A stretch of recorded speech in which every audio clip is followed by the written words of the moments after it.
Everyone stick to the plan. Right, in.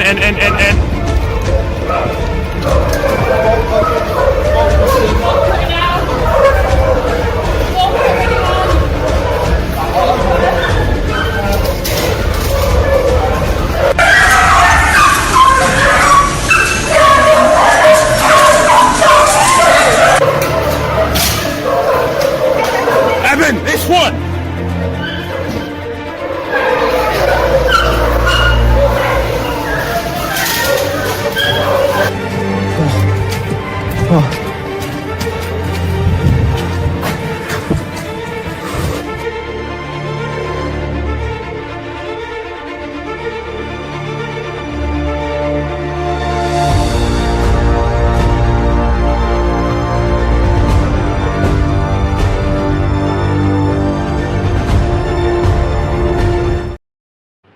Welcome to our live coverage here at Unchained TV of the UK Beagle rescue trial, the very first open rescue trial in England. We're going to go straight out to Cambridge, England, where our reporter, Claudia Pena-Rojas, is live. Claudia, what is the very latest? Hello. Well, it's been a real roller coaster. So the latest update is that we finally managed to open the defense case. So finally, defendants actually got to stand up and give evidence, with the very first defendant giving evidence on Friday after a long week of legal arguments and the prosecution reading out statements. And then today we were hoping to have more defendants, but unfortunately most of the day got taken up by a lot of legal arguments regarding almost filming in court and what can and can't be done. So but some really, really powerful evidence coming from Evan on Friday. So I'd love to tell you guys what's been going on with that. Yes, and you're looking at footage that was recorded by the rescuers when they went into this massive facility that breeds beagles for painful vivisection, laboratory experiments, toxicology tests. Approximately 20 beagles were removed. 2 were captured by police and returned, sparking a national, even global uproar. But the fact is that 20 people were involved in this rescue, and now each and every one of them, correct me if I'm wrong, could face up to 10 years behind bars. 5 of them are on trial right now, and Claudia is in court. What I'd like to know is, you are not actually at the courthouse because you were not allowed to be at the courthouse. That's correct. So the legal system is very different here in the UK to what it is in the US. So I think to us it's kind of crazy that you guys can have cameras and you know, trials being live streamed. For us it's very, very different. There is much more of a sense of things having to be contained. And so what happened this morning is there were 2 documentary makers who were outside of the court and interviewed 2 of the defendants before they went into court. 2 of the jury members saw this happening and they became worried that they were recorded and raised this to the judge. And so the whole of today has essentially been taken up by legal arguments and an investigation to double check that the jury weren't in any of the footage, that none of the rules had been breached. And as a result of that, and the judge being cautious of the jury feeling intimidated, no one is allowed to film outside the court between 8 a.m. and 6 p.m. So I am in Cambridge, but I'm a short walk away from the court because we don't want to do anything that is going to trigger any more restrictions, any media restrictions, so that we cannot talk about the trial. So that's why I'm not directly outside the court. And breaking news, this is the first open rescue trial ever in the United Kingdom. The people who were arrested turned themselves in. They videotaped them rescuing these dogs, and then they turned themselves in, as you're seeing here, to authorities. So the weird part about the open rescue cases, usually defendants try to flee from police. Usually defendants try to hide the evidence. In this case, the defendants, animal rescuers who want to put laboratory experimentation on trial, actually videotape themselves conducting the rescue, release the videotape, turn themselves in, literally waited for the police to come, explaining to the facility staff that they are nonviolent. They are only here to rescue dogs. They're not here to do any other kind of damage. And so now what's really interesting, Hurek Davudian, Hurek Tele, reporting from Florida, a well-known anti-vivisection activist, is that this video that would normally be used to convict them is actually what could be used to find them not guilty, because the jurors are seeing the feces on the floor. They're seeing the conditions, the emotional state of these dogs, and they're hearing their screams. What do you make of it, Hurek? Thank you for having me, Jane. So my question is this: if animal researchers claim that they save human lives, and if vivisection is such a noble endeavor, why do they have to hide it behind locked doors in the basements of universities? Why don't they have people? It's because they know that if the public finds out what's going on behind these doors, that they will not stand for it. So obviously they hide it, and then they bring out their biggest arsenal, which is not the secrecy part of it, which is the hiding part of it, but the deception part of it, which basically tells people, well, it has to be either your baby or your dog. They lie about how animal research saves human lives. So they utilize deception and secrecy to continue vivisection for reasons that are many, but there's a basic, very important reason. I can talk about that later. Well, let me ask you, what did you make of the conditions inside there, Hurek, that you saw just now? I mean, the conditions are horrific. If any one of us saw our neighbor having their animals live in filth and without food, without a bed, we would report them to the police. And yet these vivisectors think that that is following the laws. And tragically, some of the for example, in the United States, the Animal Welfare Act it provides minimum standards of feeding, housing. It doesn't even provide things like painkillers. There's phrases in the Animal Welfare Act that says if the painkiller interferes with the experiment, they don't have to give it to these animals. It's insane. And the majority of the animals that are used in vivisection, unfortunately, rats and mice, they're not even covered by the Animal Welfare Act. And neither are, for example, birds that are bred for vivisection. So it's mind-boggling what they can get away with keeping it secret. Thank you, Hurek. They wanted to put animal testing on trial. These are people who are risking a decade behind bars. And so far, there has been some coverage, but not the kind of coverage that they really wanted.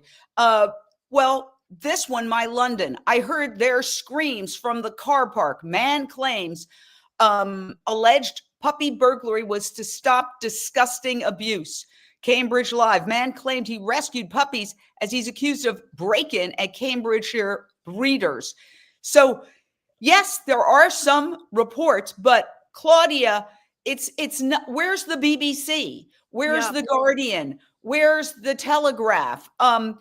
These folks are willing to risk a decade behind bars to put animal testing on trial, but the way this court system is constructed, it's not encouraging. There's so many limitations. It's not encouraging mainstream media to go there. Exactly. Like you said, we've had so many challenges, and it's so frustrating because this is such a significant trial. And like you said, people have risked so much. But we faced reporting restrictions. Sorry, an ambulance just went by. We faced reporting restrictions really early on, which that already put journalists off coming because they didn't know if they were going to be able to talk about anything that was going on.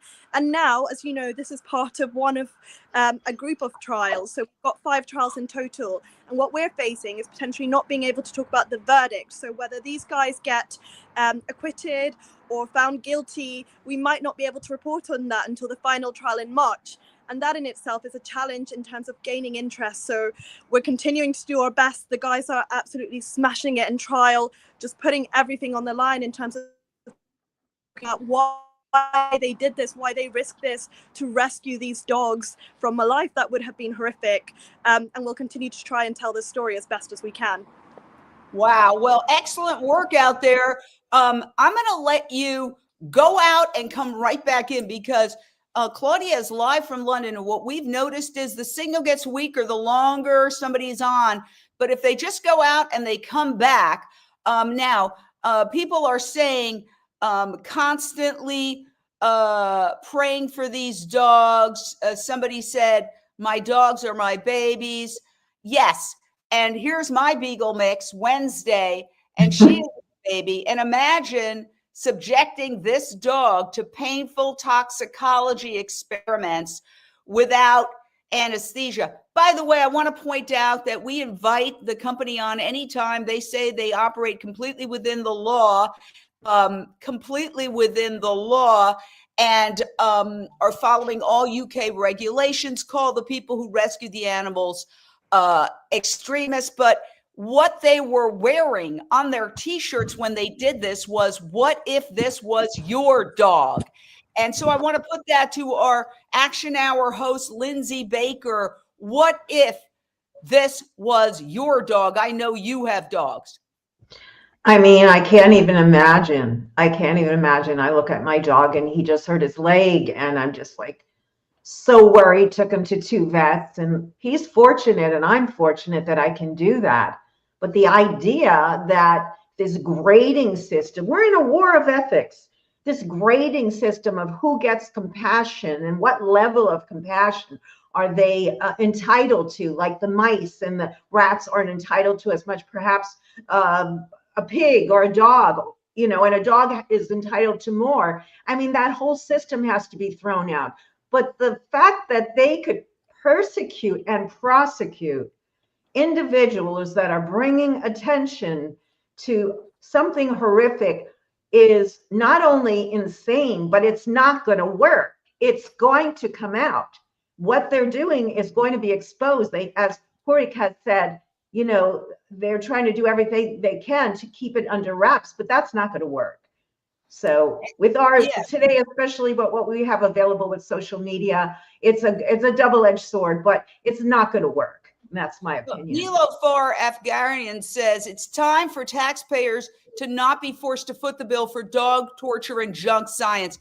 Horik, explain to us why in the 21st century, this, according to you and a growing body of scientists, even some at the National Institutes of Health, are saying this is outdated and it's ineffective and the money could be going for more effective experimentation involving non-human, non-animal methods.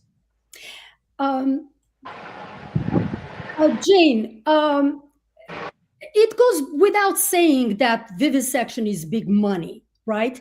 But the multi-trillion-dollar, the mega giants that rely on vivisection include the commercial, industrial, petroleum, military, agricultural, food, tobacco, alcohol industries that sell products directly to consumers. And of course, let's not forget the almighty pharmaceutical empire, which controls healthcare, or what we should call sickness care industry. But the question is this: why is it that they need vivisection to market their drugs and chemicals? Well, besides the legal arguments that they themselves, they know that they are doing these tests so that in case they're confronted with lawsuits, they can claim that they have done all the safety tests. That's one thing. But the real reason that they need vivisection is far more sinister than that. And here's the reason. It's because if chemical products like pesticides or food additives, let's say, and if pharmaceutical drugs were accurately tested before being sold, the overwhelming majority of these products would never reach the market. That's why they need vivisection. These industries need scapegoats, the lab animals, so they can claim safety for the products that they sell, often useless or even deadly. And the tragic thing is that, like you said, the alternatives or the erroneous, unscientific nature of animal research gives them the smokescreen, the illusion of safety, that false promise of cure. So they are able to manufacture and sell all kinds of chemicals and drugs, which we only find out if they are useful or dangerous after humans are exposed to them. So again, if these tests were done reliably before they are marketed, they couldn't market most of these products. And we know the FDA as an example. They throw out thousands of animal tested drugs every year from the market. But by then, these titanic conglomerates that benefit from vivisection have already made a killing. And billions of innocent animals and countless human beings have paid the price. And I've got my dog Wednesday here. She's a Beagle mix, and you can see how docile she is. I also have a Jack Russell, both rescues, of course, but she would be on my lap for 5 seconds and jumping off. This is why they use Beagles in laboratory experimentation, because they're so docile. Now, I want to go back to the trial itself, and we have Claudia Pena Rojas in England. She cannot be at the courthouse, but she's in Cambridge, you know, the same city as the famous university. And that's, I can tell you exactly how far that is from London. That's there. You can see they're in Cambridgeshire. That's London. So it's just north of London and east of the Cotswolds. I wanted to ask you about some of the dramatic moments in court. So these, first of all, I want to talk about the fact that one of the key defendants, who's also a co-director of Animal Rising, one of the top animal rights groups in Europe, he was sentenced, I guess, a couple of years ago, disrupting horse racing. My question to you is, does that come in? Do the jurors get to consider that at all? Because that could be prejudicial to him. Claudia. Sure. So can you hear me? Well, yes. Oh, she froze for a second, but I think she'll probably be back. She's frozen, but you know, she's live in Cambridge, so we're bringing you this the best we can. And I want to let everybody know that Unchained TV, which is a 501c3 nonprofit news network, is the only, we're called the CNN Netflix of the animal rights movement, because we're the only free nonprofit animal rights and vegan network. And we are committed to covering this trial. You just heard Claudia say that there's not a lot of mainstream media news coverage because they are not necessarily going to be able to report the outcome of the trial. In other words, they could have a verdict, let's say, by the end of this week, and they can't report it publicly. My head is exploding. I don't understand that, Lindsay Baker. It doesn't make any sense to me. And please don't judge if you're watching. Don't take this out on the defendants. This is my personal opinion. I don't understand how, in this day and age where everything leaks, somebody's having a top secret conversation in the Pentagon and it gets leaked, and we can't learn the outcome of a trial in a democracy, a parliamentary democracy. Yeah, it just seems that there's a lot of government control going on right now. And that's the scary thing, that the more that the public is exposed or has access to things like social media, alternative media, ways to talk to each other, Reddit, Twitter, get the word out. The governments, and we're seeing this a lot here in this particular country and in this particular trial, they are suppressing the truth. because of the industrial complex, what it will take, what it will do to the economy, or these are some of the things that they are considering. But in the end, who suffers? It's the public, the people. They're not getting the right drugs. They're not getting the right cures. They're being overtaxed. There's so many things that any type of suppression of information is very dangerous. So I think this is really uncalled for, and it should be changed. It should not be that way. Now, there is a brighter note here. We've had our own scandals involving Beagle breeding facilities here in the United States, and a very, very huge Beagle breeding facility was basically shut down, and the 4,000 Beagles were distributed to people who took them home. Well, guess what? Unchained TV covered this a couple of years ago. One of the people who took one of the Beagles from the laboratory breeding Beagle facility home was none other than British royalty. I am here outside the Beagle Freedom Project with a couple cuties, and the royals adopted this cutie, 7-year-old Mamma Mia. Prince Harry and Meghan Markle came here to Burbank and took one of the tortured and abused lab beagles, and they took her home to Montecito, and she's going to live in a grand estate with royalty, and her children who remain here are royalty as well. And we have 2 of them with us right now, and we're told that their title is, let's get it from Shannon Keith. What is the title of the beagles who remain here, who are the children of Lady Mia, right? Lady Mia. She's a lady now. She's the daughter of Prince Harry and Meghan Markle. So she's Lady Mia. She's the rescued dog. And then her children who are here are, according to title, Royal Highnesses. Can you believe this? This is extraordinary. In the entire conversation, I was just like, this is my people. Like, she's somebody who is just like us. She rescues animals. She is into the cause. She's against animal testing. She shops cruelty free. She's awesome. Well, Hurek, one of the big factors in that, first of all, that was a lighthearted story because we were so happy that to be able to report that these beagles were rescued by none other than Prince Harry and Meghan Markle. But you heard Shannon Keith there with Beagle Freedom Project talk about the fact that Meghan Markle shops cruelty free. You're talking about the chemicals that are really going into our waterways and our oceans and our lakes and rivers and into the ground that are creating a whole bunch of problems for us, ecological and health problems. And there is a way around that, and that is for everybody to shop cruelty free, which is not brain surgery. I do it. Anytime I buy shampoo, toothpaste, conditioner, makeup, I make sure that it has a leaping bunny.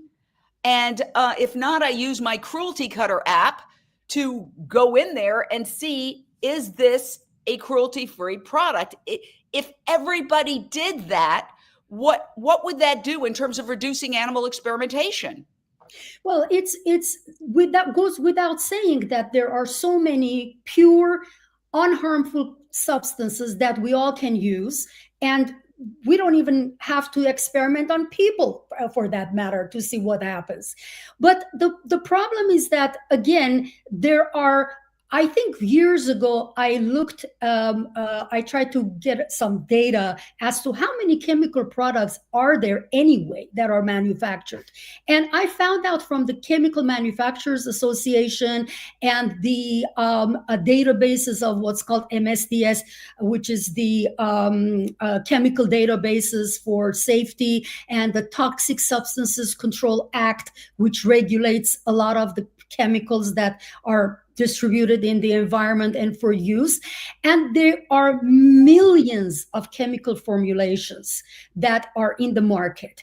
And vivisectors use animal tests in order to quote unquote show that these are safe for human consumption when it's been shown from decades ago that animal tests do not indicate how human beings are going to react. Back in the 80s, Dr. Bruce Ames from UC Berkeley, he showed that he had something like 292 toxic substances that were shown to cause cancer in lab animals. And he reported that of those 260 some chemicals, 92 of them were found to cause cancer in rats, but not in mice, or vice versa. So in other words, a chemical that in the lab had caused cancers, tumors in rats, didn't necessarily cause cancer in mice. So when two such closely related animals react so differently, vivisectors, they themselves know that there's no way they can know whether the human beings are going to react in one way or another. And again, that's why there are thousands and thousands of pharmaceutical drugs, pesticides, food additives that are animal tested. They come on the market, and after many years, they are withdrawn or banned, often in United States. Then they're sold in third world countries because these people can't get away from this idea of making money. So, it's wonderful. There are cosmetics that are cruelty-free. I myself hardly buy even any non-animal tested bunny lip chemicals for household cleaning. Simple vinegar, simple water, simple soaps. There's a lot we can do not to poison our bodies and the environment. But any little progress is good. So if you are joining us, we have breaking news. We are covering this extraordinary trial happening in England. And we did hear from our reporter there in England who was not allowed to go live from the courthouse. There's restrictions. And so she was live from another area in Cambridge. She's I think in an effort trying to get back on, but I'm not sure because there are so many restrictions there. And it's actually sort of discouraging the mainstream media from covering this trial. And that's a shame because they are risking, the people you're looking at right now going into this facility are risking 10 years in prison. And they're doing it all to put animal testing on trial. And this is the United Kingdom's first open rescue trial. You could see they videotaped themselves going in, and they then waited for the police to arrest them after getting 20 beagles out. Unfortunately, 2 beagles were recaptured, sparking outrage across England and beyond, even celebrities saying, I will take those dogs in, please don't return them to the facility, but they were returned to the facility. And, we are efforting here at Unchained TV to cover this trial because it's so important. So if you love dogs, share this live out because we're kind of like the people back in the 19th century, handing out little leaflets to people to get the word out when the system, the powers that be, don't want the word out.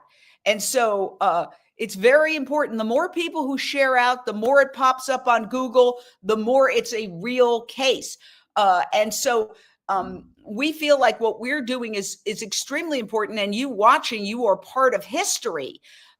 These people are risking everything to get the word out, and it's very difficult for them to get the word out. I'm here in Los Angeles. Hurrick is in Florida, but this trial is happening across the pond, as they say, in England. Let's listen to the defendants. And Judge, if you're watching this, they talked weeks before the start of the trial to us, so that you don't get the misimpression that they talked to us, because apparently some documentary filmmaker talked to some of the defendants today and it created a whole uproar in court. I don't understand it, frankly, because I've covered some of the biggest trials of our time, O.J. Simpson, Michael Jackson, Jodi Arias, Casey Anthony, on and on and on. And there's hundreds of media at these cases. And still, there's an outcome. Sometimes it's guilty, sometimes it's innocent. But the idea that nobody can talk about it because it might influence something down the road, it doesn't personally make sense to me. That's my opinion. Let's hear from the defendants in this case, Rose Patterson and Ben Newman. These are two of the 5 defendants for a total of 20 defendants in several trials that are going to go on through the spring. So imagine that you won't be able to find out the outcome until the spring. Let's hear from them. This is the first open rescue trial ever in the UK, so it's a historic event, and yeah, just a huge moment for the animal movement to draw more attention to animal testing and hopefully see the closure of MBR acres very soon as the first step in ending all animal testing. And we're calling for the facility to be closed, long story short, and put animal testing, originally the concept animal testing on trial, because I did it once in June 2022 with 3 of us who did it accountably, and then the Crown prosecution dropped the charges, they said, due to lack of evidence. So then we went back again in December 2022. And so what we're hoping is that we'll be found, obviously it's not guaranteed, but hoping we'll be found not guilty by a jury.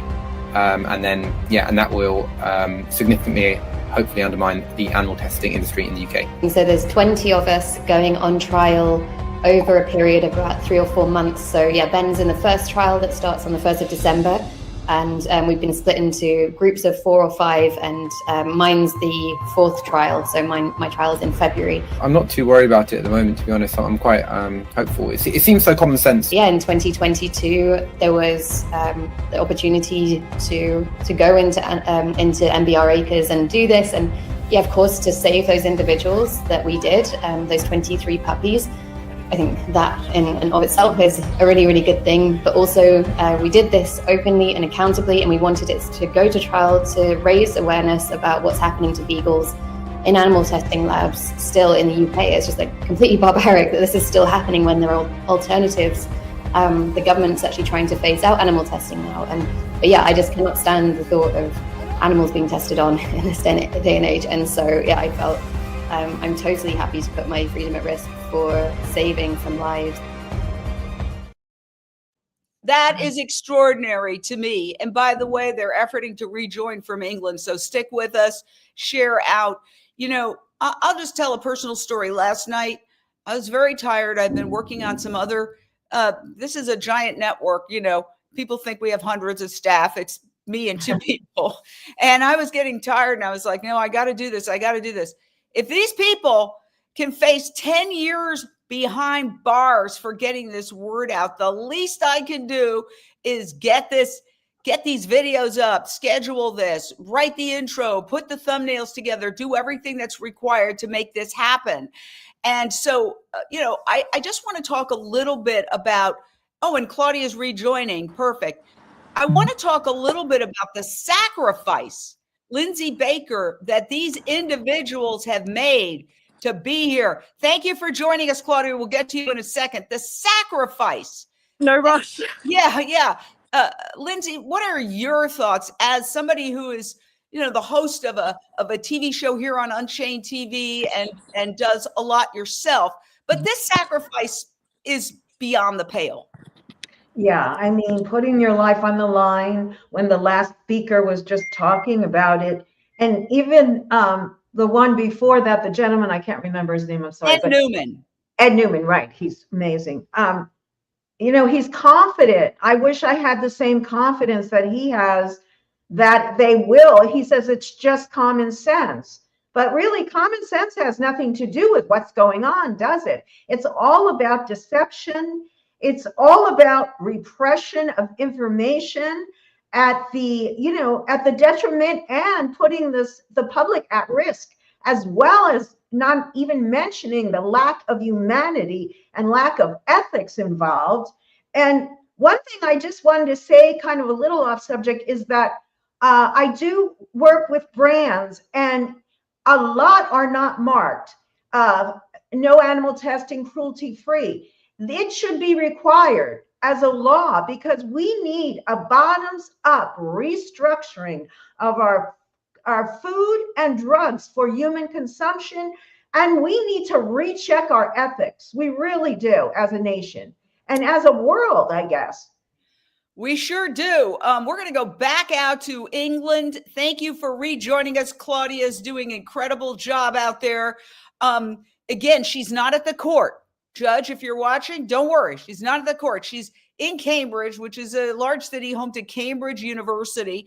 And let me ask you what I was trying to ask you before, and that is, could the fact that Ben Newman, who we just heard from, was convicted in a previous case involving horse racing, and if you see, here's Ben on the right, and he was sentenced over a derby, a horse racing incident.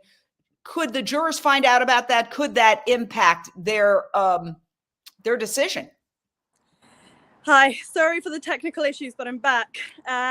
So yes, the way it works in the UK is that it's not a given whether or not bad character, so essentially if you have any previous convictions, gets brought in or not. So for the moment, bad character hasn't been brought in.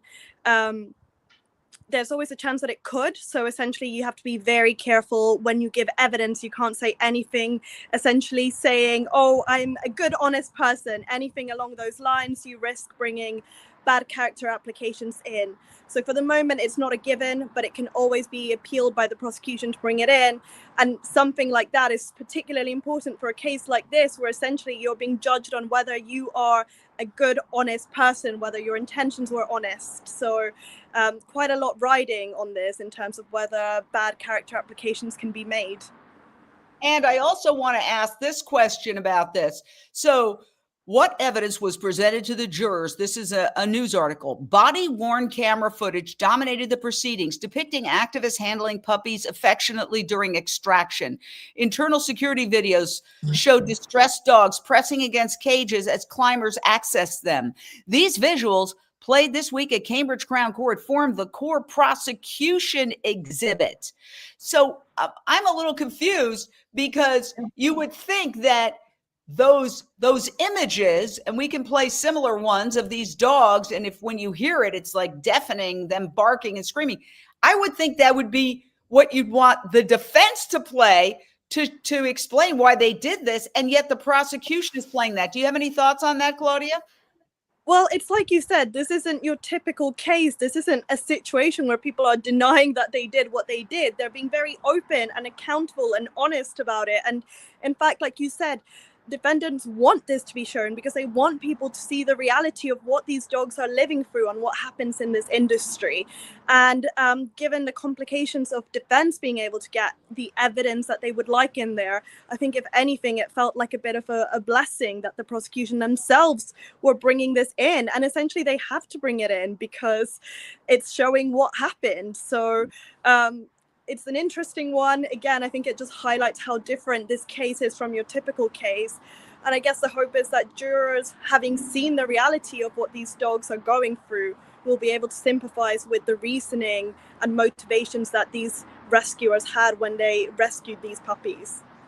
Well, you know, it's not actually that unlike the United States in the sense that I've covered trials where a particular piece of evidence is a split decision. It can be used for the prosecution or the defense, and sometimes used by both in different contexts. I mean, a very famous case I covered, the Jodi Arias trial, there was a phone sex tape. This happens to be the case. And it was a shocking thing played in court of two people basically on the phone having phone sex. And everybody was like, well, who does this help? Does this prove that blah, blah, that the prosecution alleges, right? Or does it prove that blah, blah, what the defense alleges? And and that's the thing with this case is there's no denying that this happened. And so the whole thing hinges on honesty, whether this was a dishonest or honest action. No one is denying that this happened. No one is denying that they went in and removed these puppies. It all hinges on whether the jury can sympathize and see them as good, honest people. And there was a really powerful moment when Eben, the first defendant and only defendant who has given evidence, was speaking speaking when Nathan, another one of the co-defendants who is representing himself and therefore has the ability to ask him questions, stood up and asked him to describe the moment when he was carrying and taking these puppies over this fence. And it was really just a really emotional human moment of him describing that feeling of these dogs being outside for the first time, feeling fresh air for the first time, and being held and given love for the first time, and reflecting on the life that these dogs are now going to have versus the life that they would have had they stayed in MBR and not been rescued. And I'm almost afraid to ask you questions, Claudia, but you can try. Well, what I'm saying, if you can't answer something, do not in any way endanger anything. You just say, I can't comment on that. But, you know, here in the United States, we often ask, what was the jury reaction? Were they rolling their eyes? Were they tearing up? What was your sense of the jury reaction, if you can give that to us without endangering anything? Yeah. Honestly, it's so difficult to tell. And I think you yourself said it's so hard to read a jury sometimes, because you think they might be going one way and then they go another.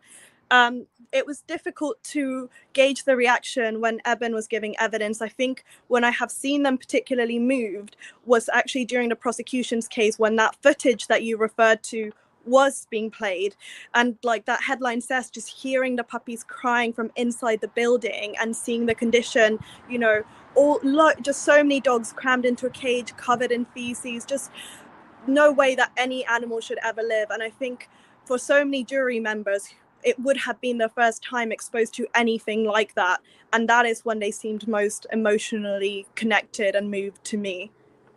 And you know, this is a long running battle. I want to play, we just have a tiny little clip of Camp Beagle. So outside this Beagle breeding facility, there has been this camp for something like 4 years. It is the world's longest running protest camp for animal rights ever.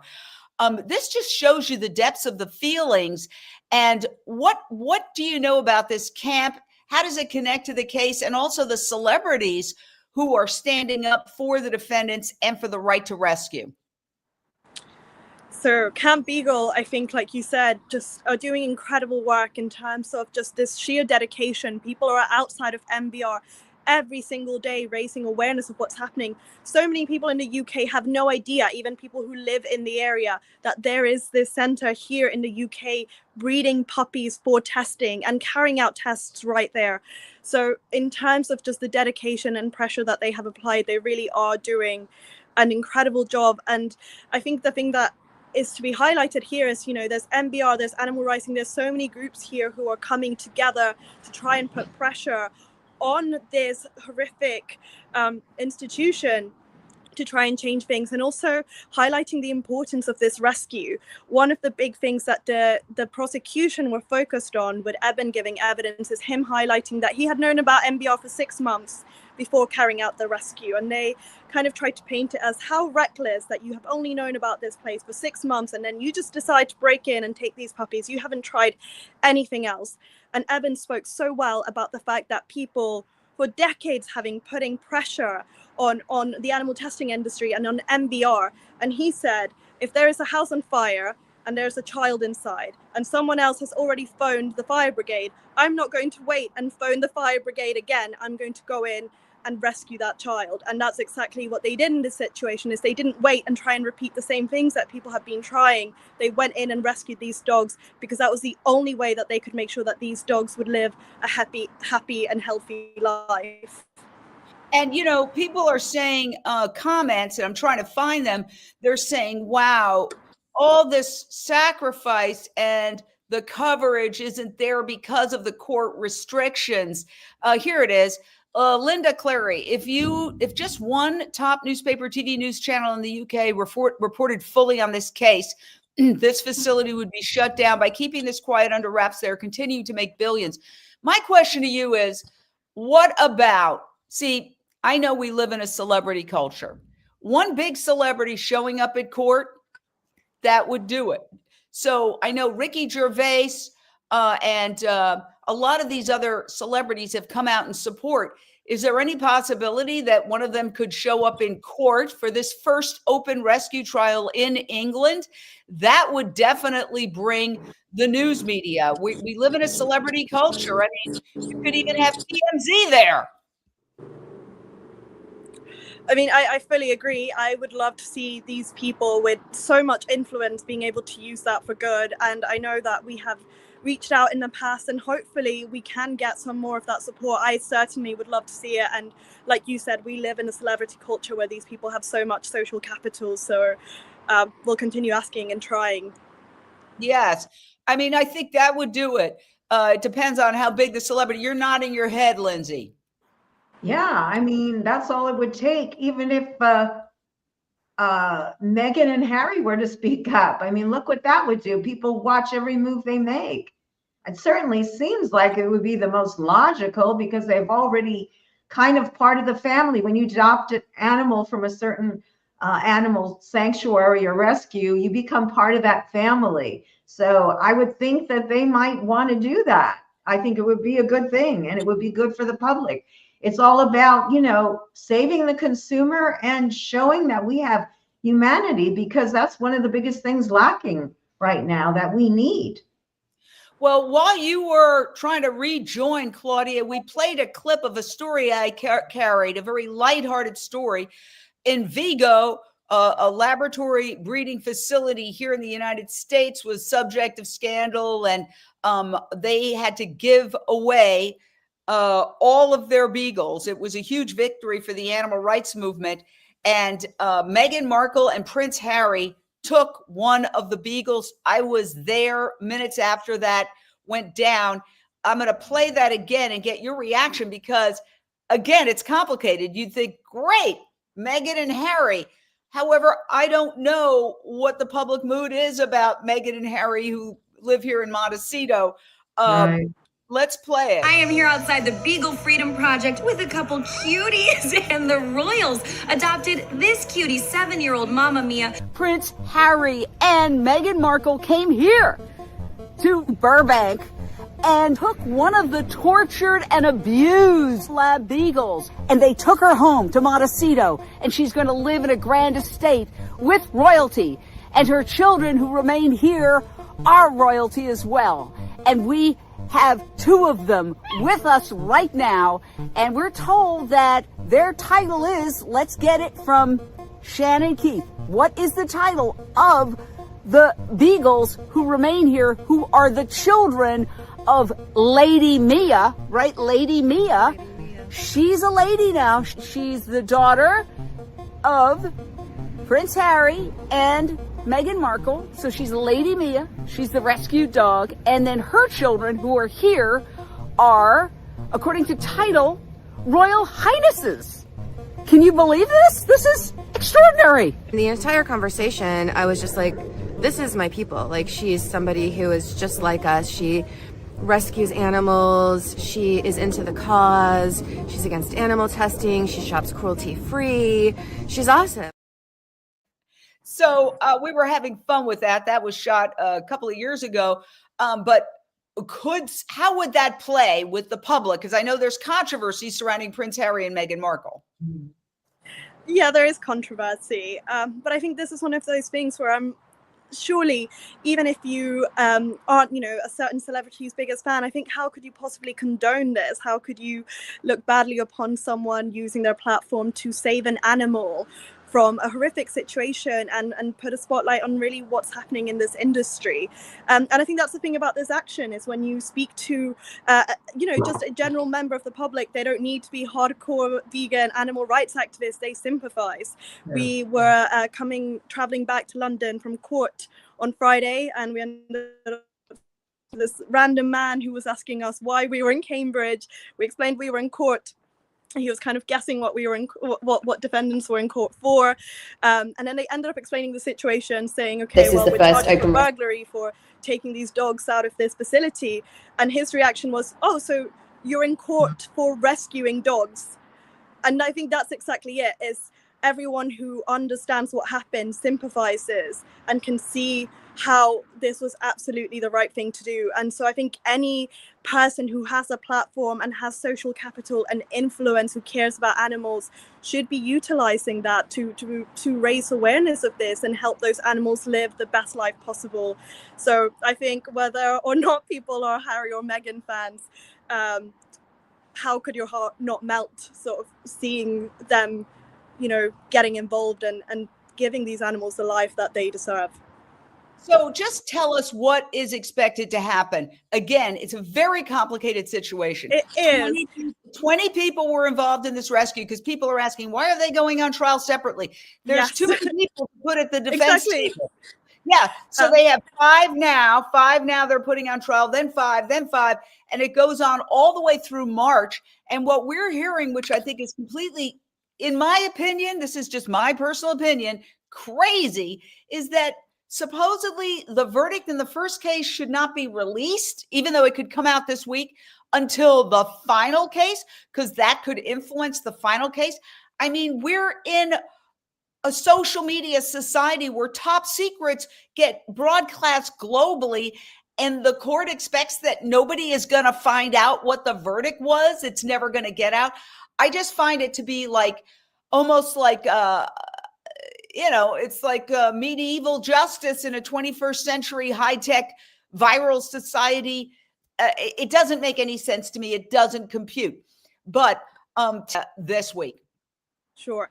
So as you said, this is one of 5 cases. And because like you said, there's too many people, we can't fit them all in a courtroom. So they've been split into different trials, with the final one finishing in March. And most of them, the first 4 are for the second rescue, which happened in December of 2022. And the final trial, ironically, is for the first rescue at MBR, which happened, I believe, in June of 2022. Different defendants in each one, except for Ben Newman, who is on trial for both. And essentially what we're going to see is very similar trials repeated. In terms of this trial that's happening now, what we're hoping will happen tomorrow and for the rest of the week is that we finish hearing the defendants giving evidence. So as I said, Evan went last week. Tomorrow, Ben and Hannah are due to go, and then that's followed by Nathan and Lou.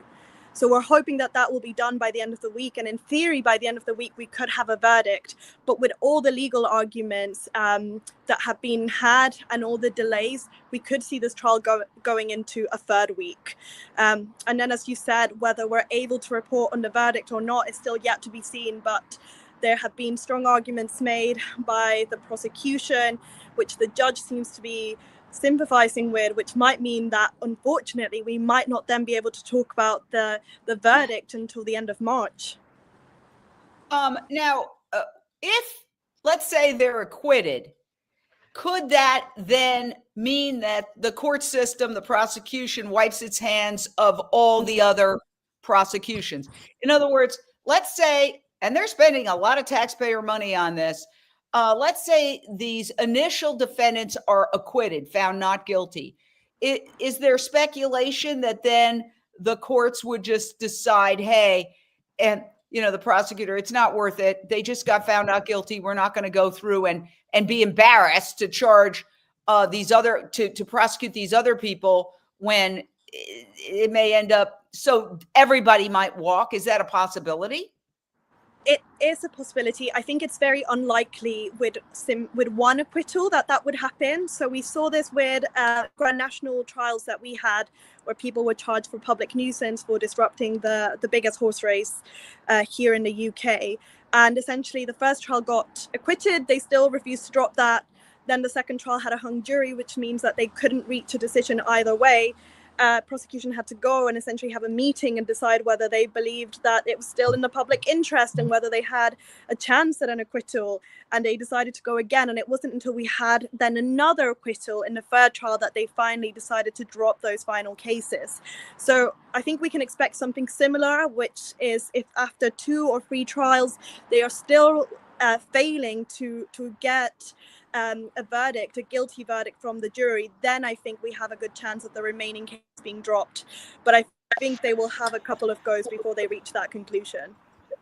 Wow. Well, first of all, I want to say thank you, Claudia. I think we can all give Claudia a round of applause. It's not so easy just going live She's had to go into court day after day, get the information, and then communicate with me that she was unable to go live from the courthouse. It's banned essentially, and then find another place to go live. And that is a lot of work. So we want to applaud you. Thank you for talking about this and giving us your platform. So thank you for speaking Well, about such an important case. It's a team effort, but it wouldn't have any impact without having somebody who's there, who's actually been there. And so we appreciate you doing that. Obviously, in London, it's approaching 6 p.m. in the evening. It's probably chilly out there. So thank you for doing that. Let's do some final thoughts, and we will continue to cover this trial, not every single day, but we're going to bring you the big moments. And we urge everybody share out, because that will decrease the suppression. The more you share out to your Facebook groups, on Instagram, on X, on LinkedIn, the more that this trial populates on Google, and it can't be ignored. Final thoughts, starting with Lindsay Baker. Well, I would just say for all of us and all of the very, very brave activists that put their lives on the line, I just want to say, don't get discouraged. We are making changes. We are having inroads, and that's why they're fighting back so hard. But we will prevail. And what we all can do is keep it top of our mind and do everything we could do every day. For example, whatever your skill is, use that. I can do social media, so I'll use that. And please share this out. Absolutely. All right. Hurik Tele, your final thoughts. Yes, like Lindsay, you said, we need a massive overhaul. It needs to start with children. It needs to start with parents, that they learn they have no business feeding their little babies cow's milk.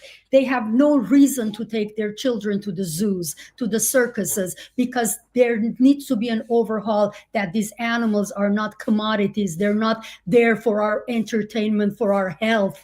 And also, we need to educate people that animal research does not work. And to do that, we need not only people like Jane, we need everybody. We need the Harrys and Megans. We need the celebrities. We need the bum in the street that walks without any influence necessarily on anybody. We need the doctors and scientists. We need regular people like me and like everybody else. We need vegans. We need non-vegans. We need people in the animal rights movement. We need people who don't even have pets or care about pets. We need the environmental people that, instead of demanding more tests for protection of the environment, that they understand that these tests, when they are done on animals, they are meaningless, they're counterproductive, they're useless. That's when we will have even much bigger chance, and we will prevail in taking these beautiful creatures out of these hellholes.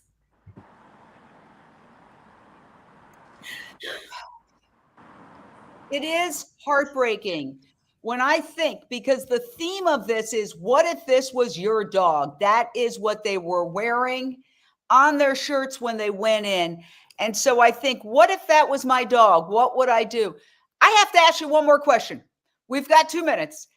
Claudia, were the jurors asked if they have dogs while the jury selection was happening? I'll give you an example. Here in the United States, Zoe Rosenberg, on trial for rescuing chickens, the prosecution asked, do you know any vegans? Have you been judged by a vegan? And they got rid of those people who said yes.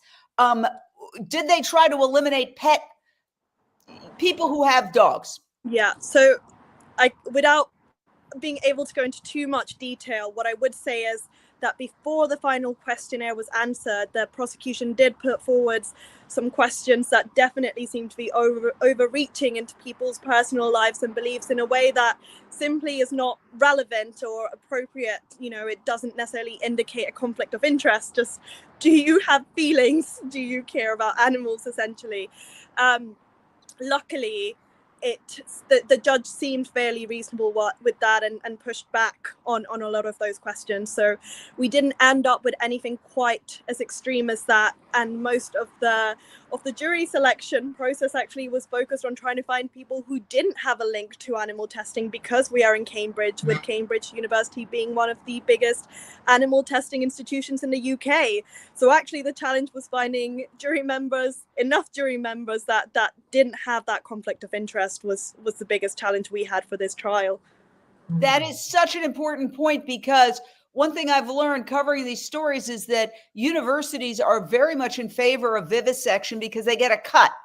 When a grant is issued, at least here in the United States, a grant from the government, for example, the National Institutes of Health, you know, how much XYZ chemical it takes for this number of dogs to die, which is called an LD50 test. The universities get a cut, and that's why they like it. Always follow the money when it comes to all this stuff. And we invite the company on anytime. They say they operate within the law and they deny the allegations of cruelty. All right, people, thank you so much. My final thought is this one. She cannot speak for herself. The Beagles inside that facility cannot say, "Get me out of here." And one of the key moments in this case, which I read, was that the prosecutor said, "Ladies and gentlemen of the jury, these dogs are goods." That's what he said, GOODS. And basically he said, you may not like that, but that's what they are. And you know what? That is the heart of the question. Is this little girl here a mere good? No, she's a member of my family, this little Wednesday, and rescued off the streets. And so that is the key point. As a society, are we going to keep treating sentient beings who have eyes and ears and who feel pain and suffering and dream? We all know if we have dogs that our dogs dream, right? They bark when they're asleep and run because they're having a dream. Are they mere goods? I say no, they're not mere goods. And this trial in England, I hope, will put that whole mentality that animals are mere property on trial. Thank you for joining us. See you next time. Share this out if you love animals, and we'll keep you posted. Thank you again, Claudia, live from England. See you.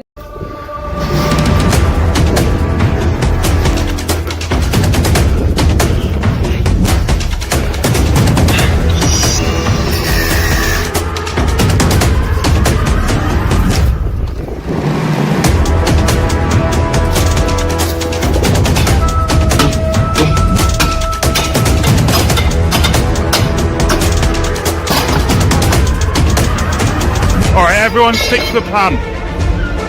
Right, in.